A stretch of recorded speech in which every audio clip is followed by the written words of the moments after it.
Just got the debut issue of Cinema of the 80s, which is the follow-up to Cinema of the 70s, great magazine. As you can see, that's Arnold as Conan the Barbarian.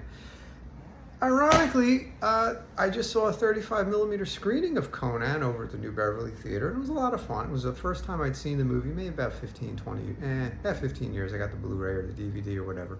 And I remember when the movie came out when I was a little kid, and there was a lot of buzz on it. Conan was not as big of a hit as people make it out to be. I mean, has made money every day since its original release, but Conan was not a super blockbuster, but it did very well. It's an expensive movie that doubled its production budget in the U.S. and did well overseas, launched its career.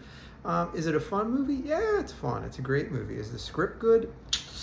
No, that's a crappy script, and it's a composite of John Milius's vision for the movie and Oliver Stone's original screenplay.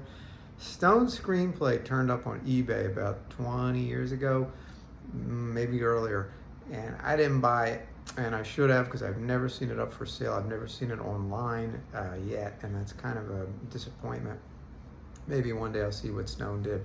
Anybody who follows my channel knows that I'm a big Robert E. Howard fan, and I love the Conan books, the original Conan stories, the original Kull stories, Sailor Steve Costigan, Bram Mockmorn, all the other wonderful characters that Robert E. Howard created.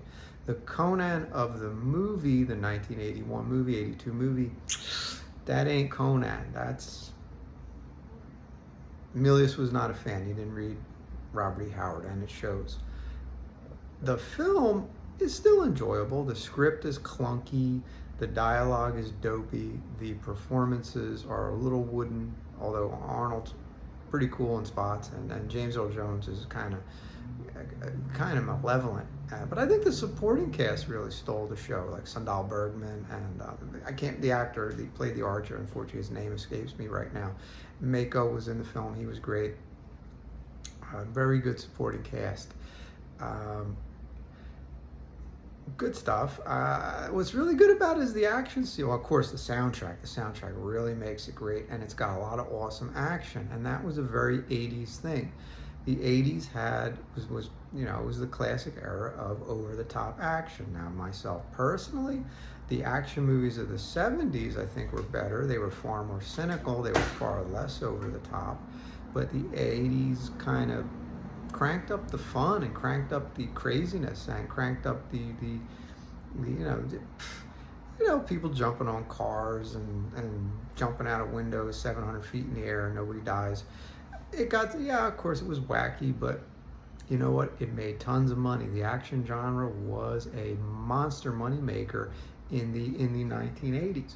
And Conan, what makes it great was the fact that the action scenes, the sword fighting, the scene where the two stand against many, that's what makes it a great film. That's what makes it an enjoyable film. So, you got to look past the weak script and some of the clunkiness of the film and just enjoy the action, enjoy the spectacle. Yeah, people were laughing in the theater because a lot of the movie is silly by today's standards. But when the action started and people were swinging swords and swinging those giant hammers and they were fighting with the giant snake, people dug it. And you know what? That's exactly what happened 40 years ago. It's an action movie, action fantasy movie, and it delivers in that regard, and that's why people are still watching it today, and that's why they're still going to be watching it 40 years from now.